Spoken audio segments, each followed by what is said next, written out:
Right now, survival game fans are on track to have one of the best years we've seen. We recently made a video talking about the top 10 picks of survival games releasing this year, which, if you haven't seen it yet, be sure to check it out as there are a lot of great games on the list. But in today's video, we're going to be talking about Nightingale and going over all the details of the game that we know about so far. And as a quick heads up, this video is going to be broken down into several chapters, so feel free to skip around and just go straight to the information that you're most looking for.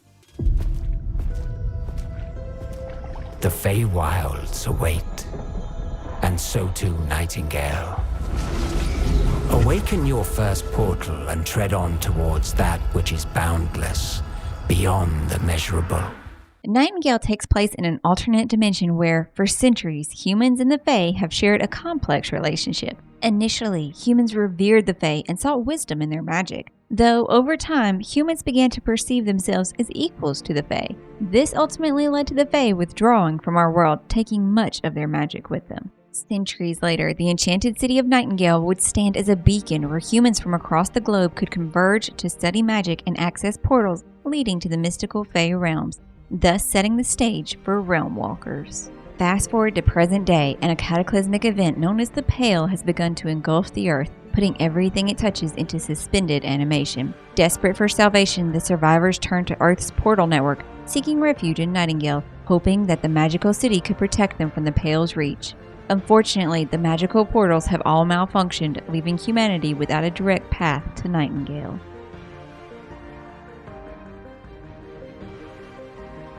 Starting off your journey in Nightingale, you'll begin in what's known as the Nightmare Realm. It's here where you'll be introduced to a Fae who goes by the name of Puck. He'll be your guide from this point forward, offering you various quests and advice to keep you on track. After receiving your first set of realm cards, you'll be asked to place them upon the portal apparatus and begin your journey in a safe realm. Once you journey through, you'll be in the Forest Byway Realm. The Byway Realms are your tutorial realms. Once you make it through all three while learning the basics of gathering and crafting, the tutorial will be over and you'll be off to begin your adventure.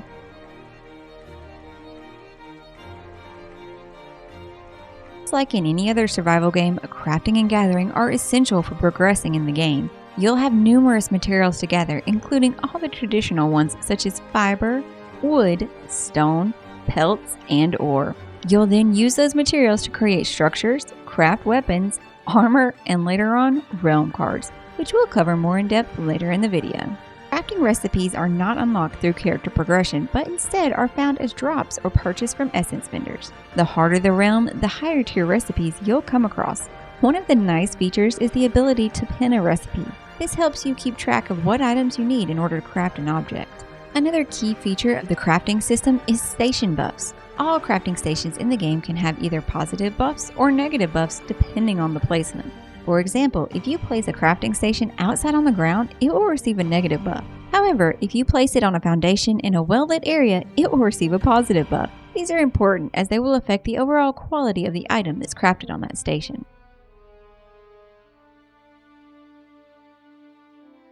Food is going to be a big ticket item when it comes to surviving in the Feywilds, as it not only fills your hunger meter, which, as you would expect, will in turn regenerate your health, but also provides significant buffs. Once you've consumed food, the buff effects will be displayed on the left side of your health pool. You'll be able to run 3 food buffs at once, so if you find yourself in need of an extra boost to take on an apex creature, make sure to take full advantage of all 3 buff slots.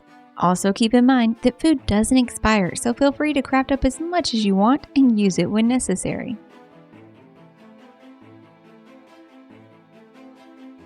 The combat system in the game currently offers several weapon options you'll be able to acquire through crafting, such as rifles, shotguns, pistols, hatchets, crossbows, and loads more. One of the nice features that was recently added is the ability to use food and utility items in your offhand, so you won't have to constantly swap between them. Magic combat works a little bit differently in Nightingale. You can't wield magic directly, though there is a way to craft magic onto your weapons through a system of enchantments. After applying the enchantments and swapping to that weapon, you'll notice a new ability is now available. While attacking enemies, you can deal critical damage if you hit a monster's weak point, such as a headshot, though not all enemies have the same weak point, so you'll just need to look for any indicators that stand out. Also, every weapon has some form of defensive option available to it. Usually, your two-handed weapons will have a block, while your one-handed weapon will have a dodge. So if you find yourself out of ammo or just in a tight spot, remember you can dodge or block your way out of it. Another thing you need to be wary of is your debuffs. These can be seen as indicators that appear above your health and stamina pools. If left unchecked, these can be a surefire way to find yourself 6 feet under. If you do happen to die for any reason, you'll have to respawn either where you entered the realm or back at your respite, which we'll cover more in depth during the building section of this video. As for the items you are carrying, just like any other survival game, those will be dropped in a box at the location you died, so you'll need to return in order to retrieve them.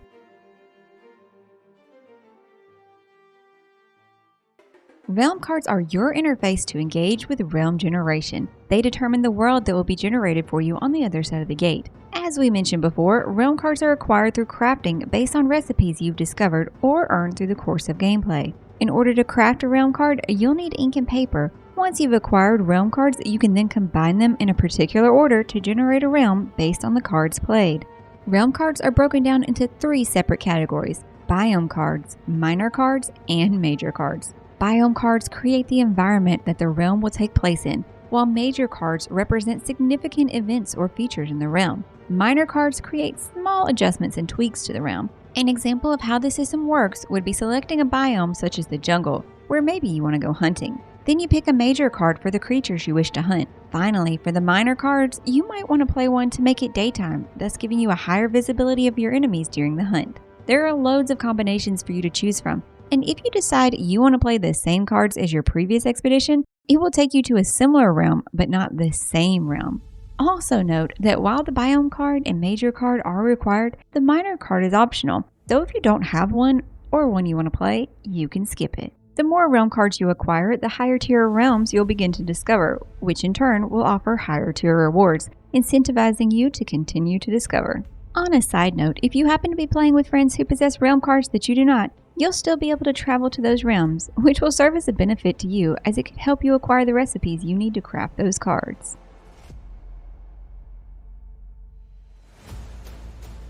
This is probably where I'm going to find myself spending most of my time, as I've always been a huge fan of building systems in survival games, and this is probably one of the best, if not the best, building systems we've ever seen.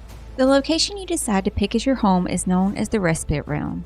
And while it's recommended to pick a place somewhere calm and peaceful, it's completely optional, so if you prefer to pick somewhere dangerous, such as the swamplands, then go for it. It's your base, so you can choose where you want to call home. Now what makes this game's building system so unique is the blueprint system that lets you completely plan out your whole home and construct it all at once, preventing any sort of accidental placements. But be careful, as building doesn't clear out the land, so make sure you do this prior because cutting down trees inside your home will cause damage and you may have to do some remodeling. To unlock all the various blueprints, you'll need to acquire these from shops in various realms. The further you progress, the more customization options you'll acquire towards building your dream base of operations. And if you do happen to be terrible at building, or you just don't want to do it, you can find pre-built houses while out exploring that might even be better than what you could create. If you plan on playing with your friends, it is encouraged that you pick the same location as your respite realm. You can even build up a small town if you've got enough people. If you decide to forego that option, you can always give your friend an estate address card, which allows players to visit your realm even if you're offline. These can be picked up at an essence vendor for about 30 essence. On a final note, you can move your respite realm at any point, but by doing so, you'll have to close your old respite realm.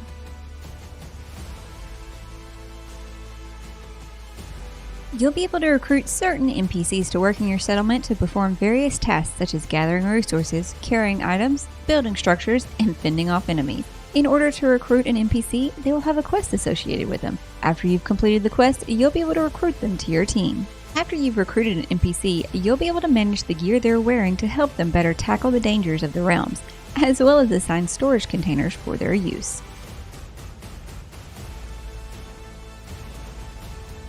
The main focus of Nightingale is for you to explore vast realms that you create through the realm card system. The more realm card recipes you acquire, the more realms that will open up, providing you with more challenging content and greater resources. You'll then be able to use those resources to craft better equipment, expand your respite, and of course, create new realm cards. You'll rinse and repeat this pattern as you search for the lost city of Nightingale.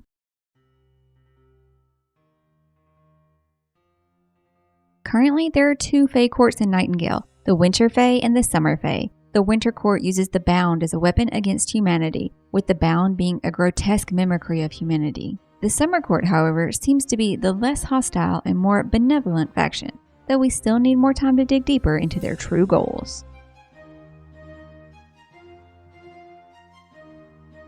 The weather in Nightingale is going to be an important aspect and is something you should not take lightly. It's ever-changing and will directly affect you with debuffs. For example, if it starts to rain, you'll become wet, causing your stamina to regenerate at a slower rate. If it begins to hail, you'll take damage as long as you're standing in it. These are just a few of the things you'll want to be mindful about as you're adventuring through the vast landscape.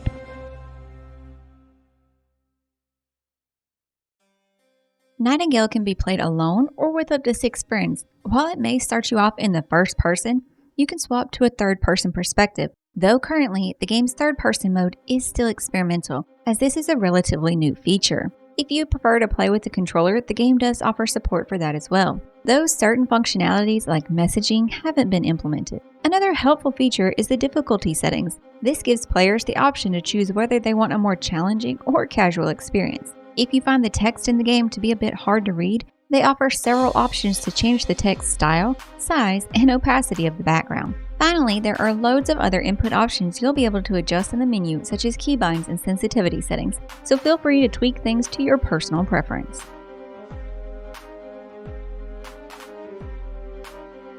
Nightingale is probably one of the most beautiful survival games we've seen. The overall detail in the world is spectacular. It's an absolute marvel, and we can't wait to explore more. For those of you who are curious, it was originally being developed on the UE4 engine, but has since been moved to the UE5 as developers really wanted to take advantage of nanites and lumen. This ultimately led to the gorgeous game you see before you.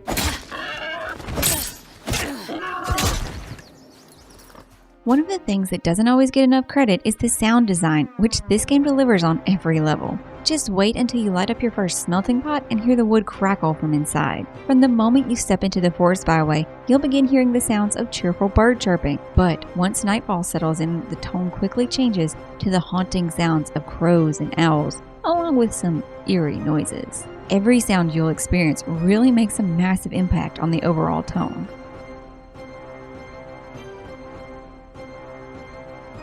Wrapping things up, Nightingale is strictly a PvE game with all the typical aspects you'd expect from a survival game, with mechanics like gathering, crafting, building, and monster slaying, coupled with a lot of unique features that really separate it apart from others, including the dynamic realm system, sites of power, apex creature hunts, and vaults. Plus, there's loads of exploration where you may come across various puzzles or trials. And all of this is probably just scratching the surface, as we've yet to see the full game. That's all we've got for you in this video, though we will be covering Nightingale in more detail once it officially releases, so make sure you're hitting that sub button. If you have any additional questions, let us know in the comments down below. And if you enjoyed this video, give us a thumbs up. We really appreciate it. Thanks for watching. We'll see y'all in the next one. Say that it feels right.